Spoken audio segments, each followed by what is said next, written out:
ये संदर्भ यूपी का कह रहा था। और अगर वहां 2 वोट है डिप्टी सीएम के, यहाँ तो सीएम वोट लुटवा रहे थे।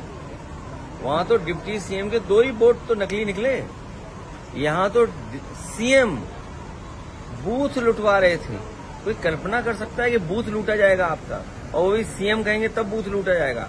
आप बताइए, अयोध्या में जो शिक्षा विभाग के अधिकारी अपॉइंट करे थे, जो दूसरों को ड्यूटी दे रहे थे, वो कौन थे? इसी तरह मीरापुर में, कुंदरकी में जो कमिश्नर हैं, डीएम हैं, एसएसपी हैं, एसएसपी के अब वोट बढ़वाने के लिए अपनी फौज लेके घूम रहे थे। वो एसएसपी घूम रहे थे कि वोट बाहर मत निकलना घर से। क्या हमने आपने वो रिवॉल्वर नहीं देखी जिसमें महिलाओं पे रिवॉल्वर तान दी? तो इलेक्शन कमीशन सो रहा था क्या? तो इलेक्शन कमीशन इसीलिए तो सफेद चादर देने गए थे। क्यों देने गए थे? तो जब अधिकारी ही अपराधी बन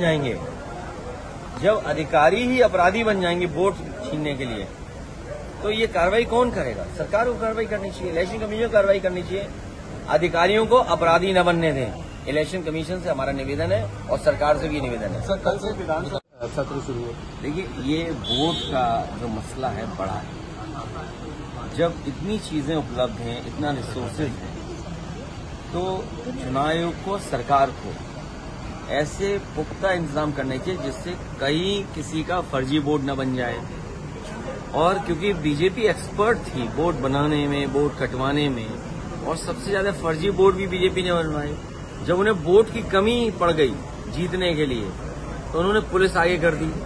और इलेक्शन कमीशन को सबसे पहले उत्तर प्रदेश के बाई इलेक्शन को देखना चाहिए कि किस तरह सरकार ने इलेक्शन कमीशन को भी नहीं माना, और हम इलेक्शन कमीशन शिकायत करते रहे।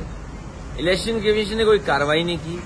आज भी अगर इलेक्शन कमीशन उस समय के जिस डिस्ट्रिक्ट में बाई इलेक्शन हुए थे उसके जिलाधिकारियों को सस्पेंड कर दें, भारत सरकार टर्मिनेट कर दे, इलेक्शन कमीशन उन जिलों के जिलाधिकारियों को अगर सस्पेंड कर दें, भारत सरकार उन जिलाधिकारियों को टर्मिनेट कर दें, तो यकीन मानना कोई वोटर लिस्ट में गड़बड़ी नहीं होगी, किसी का फर्जी वोट नहीं बनेगा, किसी का वोट डिलीट नहीं होगा, किसी का वोट बूथ से नहीं हटाया जाएगा। जब तक इलेक्शन कमीशन उन अधिकारियों के सस्पेंड और टर्मिनेट नहीं करेंगे, तब तक ये फर्जीफिकेशन, फोर्जरी नहीं रोक पाएगी सरकार। लेकिन उन्होंने